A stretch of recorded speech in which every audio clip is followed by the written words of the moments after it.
जय जगन्नाथ दर्शक बंधु आसतु जानिबा आज मुख्य खबर। नंबर 1 दिल्ली गस्तरे मुख्यमंत्री मोहन चरण माझी रविवार 2 दिनिया नुआ दिल्ली गस्तरे जाइछन्ति। सेठारे से राज्य सरकार तरफ Indian Oil Corporation Limited, Petronet LNG एवं Indian Strategic Petroleum Reserve Limited समेत प्रमुख उद्योग सहित गुरुत्वपूर्ण बुझामणा पत्र स्वाक्षर करियाकु जाउछन्ति। एही रणनैतिक सहयोग पेट्रोकेमिकल एवं रासायनिक शिल्प पई एक प्रमुख केन्द्र हेबा पई ओडिशा गुरुत्व वृद्धि करिवो। नंबर 2 2026 फेब्रुआरी सरीब समलेश्वरी प्रकल्प। संबलपुर समलेश्वरी प्रकल्पर द्वितीय पर्याय काम 2026 फेब्रुआरी शेष सुधा संपूर्ण हेबो बोली मंत्री कहिसंती। संबलपुर उत्तरांचल राजस्व आयुक्त कार्यालय सम्मेलन कक्ष रविवार अनुष्ठित होइছে ଏହି बैठक। ଏହି बैठक जोगदेवा पर मंत्री हरिचंदन गणमाध्यम को सूचना दी कहिसंत जे संबलपुर सहर सौंदर्यकरण समलई प्रकल्प द्वितीय पर्याय कार्य, बुर्लार रिंग रोड प्रकल्प सहित संबलपुर परिवर्धित रिंग रोड आदि मोट 8टी बड़ योजना उपर आलोचना होइछि। नंबर 3 ऐतिहासिक रामनवमी महोत्सव। भद्रक ऐतिहासिक रामनवमी महोत्सव पई रविवार भद्रक सहर परिवेश गेरुआमय होइथिबा बेले जय श्रीराम ध्वनि प्रकंपित होइछि। अपराह्न 5टारे आरंभ होइथिबा नगर सतन जिला और जिला बाहर लक्षाधिक भक्तों समागम देखा मिलता। भद्रक पौरांचल विभिन्न साही बस्ती समेत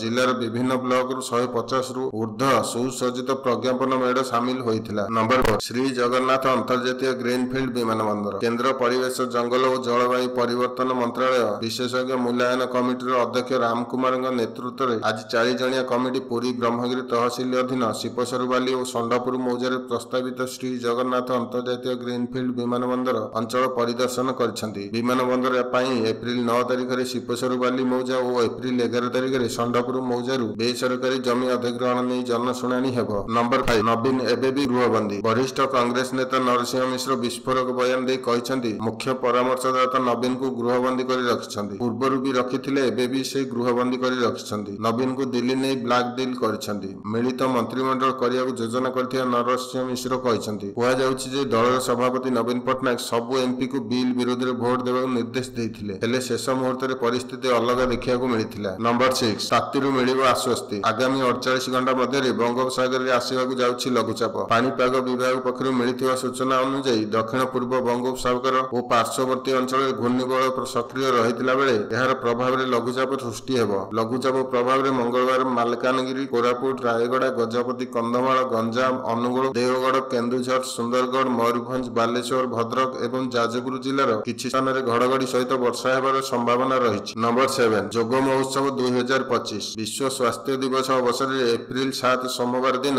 राजधानी भुवनेश्वर योग महोत्सव 2025 आयोजन हेबो। आयुष मंत्रालय एवं मोरारजी देसाई जातीय योग प्रतिष्ठान मिलित भाव में सकाळ 6:30 रु सकाळ 8टा पर्यंत कलिंग स्टेडियम रे योग महोत्सव आयोजन करिवे। केंद्र आयुष एवं स्वास्थ्य एवं परिवार कल्याण राष्ट्रमंत्री प्रताप राव गणपतराव यादव ही मेगा इवेंट को उद्घाटन करियार कार्यक्रम रहिछि। नंबर 8 भारत श्रीलंका प्रथम प्रतिरक्षा चुक्ति। भारत श्रीलंका संपर्क में एक नुआ अध्याय आरंभ होइछि। श्रीलंका माटी भारत विरोध में व्यवहार पर कदापि सुजोग दिया नहीं बोली राष्ट्रपति अनुराग कुमार दिशानायक आज कोलंबो रे प्रधानमंत्री नरेंद्र मोदी को दृढ़ प्रतिश्रुति देइछन्ति। भारत महासागर अंचल चीन रो प्रभाव विस्तार को नहीं उद्वेग प्रकाश पाइबा पर प्रतिरक्षा शक्ति, डिजिटल भित्तिभूमि, स्वास्थ्य और वाणिज्य क्षेत्र में उभय देश 7टी बुझामणा पत्र स्वाक्षर करछन्ति। नंबर 9 पवन सेतु लोकार्पण कले प्रधानमंत्री। रामनवमी अवसर में प्रधानमंत्री नरेंद्र मोदी देश को एक बड़ उपहार देइछन्ति। प्रधानमंत्री मोदी रविवार तमिलनाडु रामेश्वरम पवन रे निर्मित वर्टिकल लिफ्ट सी सेतु लोकार्पण करछन्ति। यह देशर प्रथम भूलंब लिफ्ट समुद्र सेतु। आधुनिक प्रजुक्ति विद्या सज्जित यह नूतन पवन सेतु समुद्र को ऊपर को उठी पारिबो। यह केवल एक सेतु नुहे बरं भारत इंजीनियरिंग